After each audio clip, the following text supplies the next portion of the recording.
Silver Surfer is here, and I heard you guys loud and clear.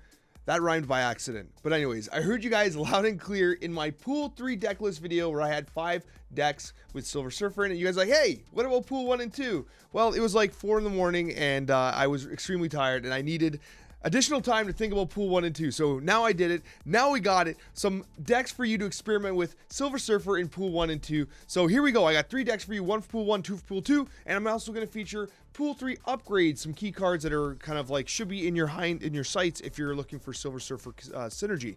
Anyways, Pool 1. We got the Silver Surfer Zoo, and I actually have had a lot of fun with this list. I think it's actually way better than I expected because what it does is a couple key things here. First of all, it is a standard zoo list. You don't have to worry about Killmonger quite yet, but with in case you have some Killmongers coming up as you enter Pool 2, you do have the armor, of course, to protect the Ant-Man lane. You're also going to be ensuring that you're going to protect Ant-Man from, say, an Elektra as well. You also have the synergy with Ironheart, Silver Surfer, Bishop, all being really good cards in zoo-based scenarios. And of course, Wolfsbane, she's an amazing zoo card as well. Captain America really benefits from having the zoo list here. And then you have the Coccia Blue Marvel. And you might be thinking, Alex, why do we have no 6-drop in this zoo list? Well, the reason why we don't have a 6-drop here is because you should be able to play 2 3s on 6. It's one of the benefits of having these lists that are very dependent on 3-drops. What you generally want to do is you want to play someone like Wolfsbane and then finish the game with a Silver Surfer. You generally want to play Silver Surfer last because it's going to hit all the 3 costs across the board. If you play Silver Surfer too early, it ultimately doesn't have the biggest impact. I have experimented with Odin lists. I'm going to have one for Pool 2. For Pool 1 though, I found this one to be a little more consistent because you often are stuck with 2 3 drops at the end of the game, turn 6, which allows you to dump your hand and empty. With that being said, if you want to get really spicy here, something you can do is you can consider something like subbing Coccia out and adding someone like Strong Guy. The reason for this is because yes, you don't really impact the 1-drops as much. You can even get rid of someone like Squirrel Girl, for instance, and add Korg instead if you want to do this variation of this build. And then what you get here is you play Blue Marvel on 5, and you should be in a situation where on turn 6, you're able to actually dump your hand with the 2 3-drops. Your mileage may vary. Because the Silver Surfer just came out, my opportunities to fully test this particular list is a little less confident than the prior one, but it's something I thought I would show you because the Strong Guy variant, especially with the 2 3-drops, which will allow you to dump your hand on turn 6, can seem like it has a lot of benefit. And I think that getting rid of the Squirrel Girl and for the Korg is pretty solid too. At the end of the day, for Pool 1, it is an interesting list because it doesn't take advantage of some of the core mechanics of what Silver Surfer can do, especially with some of the Pool 3 cards, but I still think that given the constraints you have from a deck building perspective, Pool 1 can be pretty competitive. And now we've got 2 Pool 2 decks with Silver Surfer. Now, this is the first one, and this is one in testing that I found to be very successful, in particular with the combination of Storm and Groot. Basically, Storm floods a location. You basically trade that location with Groot. Groot becomes a 3/6, and then with hit with Silver Surfer becomes a 3/9, which is of an absolutely incredible amount of value. Groot, low-key, is an amazing card with Silver Surfer, and one that I don't think you should be sleeping on. With that being said, Bishop provides consistent value. Wolfsbane, I mean, she's just a great card. You have the Mr. Fantastic and Captain Marvel. That's Captain America, sorry. And you have Domino, because in this particular list, but basically what you want to do is you want to minimize your impact on that early game. You want to get to your 3-drops as soon as possible. And I don't think that running Angela in this particular list works as well as Domino, because Domino is a very consistent turn to play, whereas Angela, if you draw late, can feel extremely bad. So Domino gives you a little bit of more stability. And then what you can also do, if you don't have Groot, you Storm, you drop the Jessica Jones, you leave the flooded location. And then what you want to do on turn 5, and this is kind of the weak link of this particular list, admittedly, and if you have suggestions on how to improve it, I'm open for business here. Basically, you definitely want to play Silver Surfer on turn 5.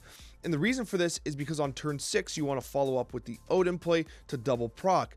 Now, the challenge here is that realistically, you're only trying to win 2 locations. You cannot zoo like you did in Pool 1. The reason why I say this is because you want to trade 1 location with Storm.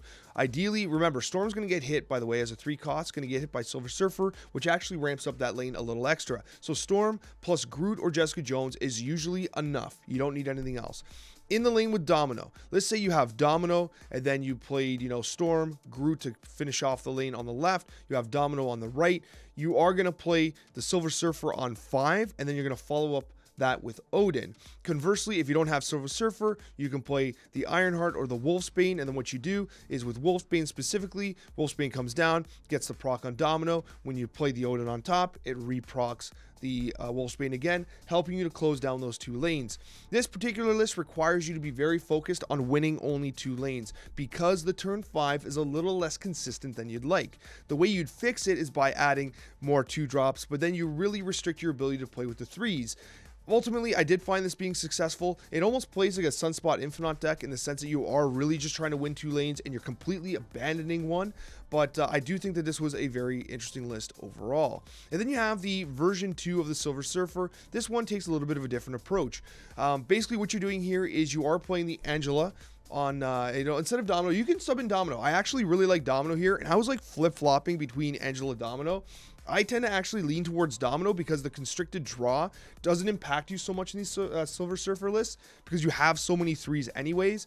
You just kind of, you negate 1 draw from Silver Surfer. Like you restrict your ability to get Silver Surfer with 1 draw with Domino, whereas with Angela, you get that extra opportunity on turn 2 to draw the Silver Surfer, but if you don't start with Angela, it feels bad later on. But anyways, the key thing here is on turn 5, you're playing Iron Man. That's the only card you play on turn 5. Turn 4 is the least efficient turn, where you basically, you lose 1 mana because you just do not have a 1 drop to play in conjunction with a 3. However, you still have the Storm into Groot. You have Cosmo as a tech card. You have the Mr. Fantastic for the reach, but most importantly, on turn 6, you're playing 2 of these cards at once.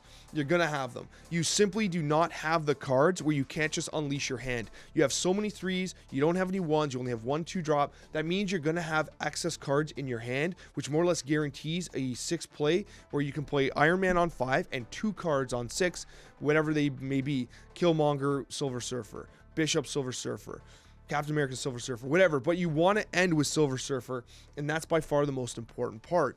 I actually like this list better than the prior one. I think that this one felt a little better with the Iron Man. I would consider subbing out Angela for Domino because you can't really zoo too much into the Angela. Like, I like the list, don't get me wrong, and I wanted to include Angela because I think a lot of people are interested in Angela, but like, honestly, I really do like Domino in these particular lists with Silver Surfer. It gives you that added consistency where you do have a bit of a board presence, especially when you consider, you know, you're going to play Storm Groot, and you can definitely ensure that you win a lane there. But Silver Surfer is actually pretty good in Pool 2. It still misses a couple of the key Pool 3 cards, which we're going to talk about right now. Alright, so here are the Pool 3 upgrades for the Silver Surfer list. So if you're all in on Silver Surfer and you got your eye on the token shop and you see these cards, these are the ones you want to target. Now, there are additional cards as well. Series 5, I'll show them down below. Boston Valkyrie are absolutely incredible. I don't have them in my collection yet, so I'll just kind of show the images so you can kind of see. They are actually really good with in earlier testing with Silver Surfer as well.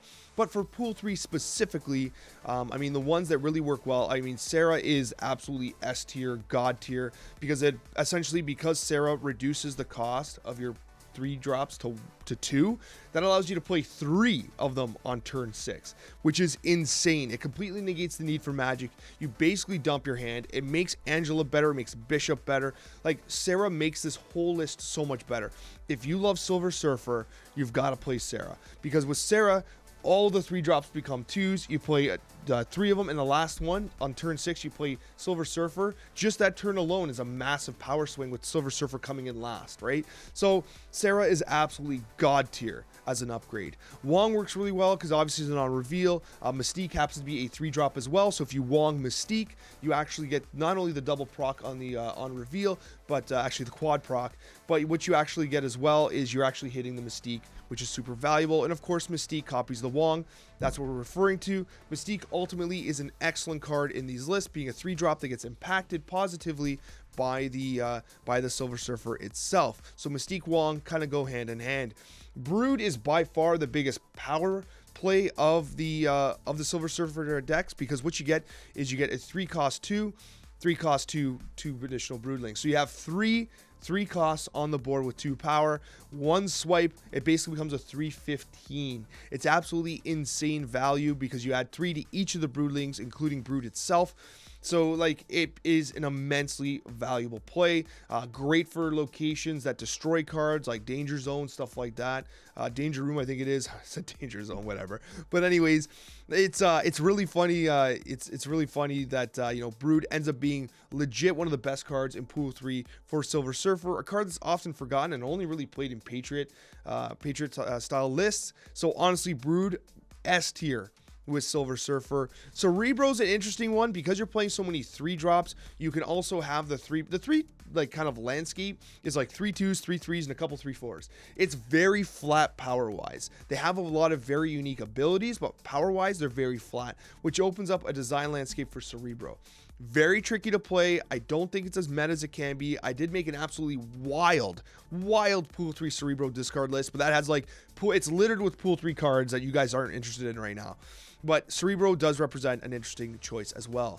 In terms of ranking these, I do think Sarah is absolutely number 1 if you have Silver Surfer and you want the best Pool 3 card for it. Sarah's number 1, Brood is number 2, and obviously Wong Mystique is a bit of a combination. Cerebro would be last, and Mr. Negative is great too.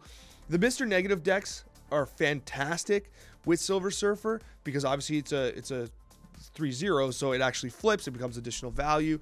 However, the thing about Mr. Negative, it requires a ton of Pool 3 support. So to get Mr. Negative, suddenly you're in a situation like, okay, I got Negative, and you got some options, like you got the Wolfsbane and the Iron Hearts, and you do have cards you can build a list with. But Mr. Negative's one of those cards that like really needs a lot of additional support, even from Sarah, for instance. So if you only pick one of these, you pick Sarah. And if you got to pick 2 of them, you pick Brood. The other ones are really nice to have, but Sarah and Brood are the 2 really big ones. Anyways, I hope you guys liked this video. Press the like button if you'd like to support my content and the series. Thank you so much for watching. I've got another video down below. Definitely check it out if you'd like to watch more Marvel Snap content.